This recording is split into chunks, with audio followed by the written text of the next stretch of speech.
భోలేనాథ్, శివయ్య, మహాశివుడు, మహదేవ్, దయగల తండ్రి చిన్న పూజ చేసినా కూడా పరవశించిపోతాడు.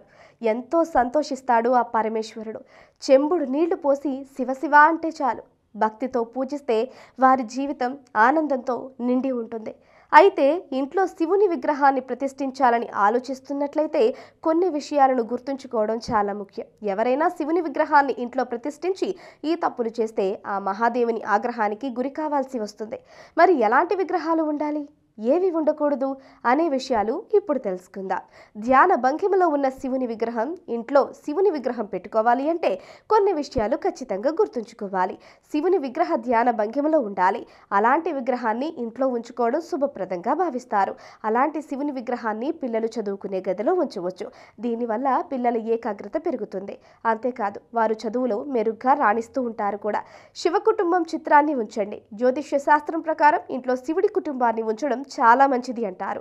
దీంతో ఆ ఇంట్లోని కుటుంబ సభ్యులకు ఎన్నో లాభాలు కలుగుతాయట. కుటుంబంలో ప్రేమ, అవగాహన పెరుగుతుంది. అంతేకాదు పరమశివుడు కూడా సంతోషించి తన భక్తులపై ఆశీస్సులను అందిస్తాడు. పొరపాటును కూడా ఈ విగ్రహాన్ని పెట్టవద్దు. కొన్ని దేవతా విగ్రహాలను ఇంట్లో పెట్టవద్దు అంటున్నారు పండితులు. కొన్ని విగ్రహాల వలన జీవితంపై ప్రభావం చూపిస్తాయట. వాస్తు ప్రకారం మహాదేవుడు తాండవం చేస్తున్నప్పుడు కోపంగా ఉన్న భంగిమలో ఉన్న పటం, బొమ్మ, విగ్రహం ఎప్పుడూ ఇంట్లో ఉంచకూడదు. అలాంటి విగ్రహం ఇంట్లో ఉంటే ఉద్రిక్త వాతావరణం ఏర్పడుతుందట.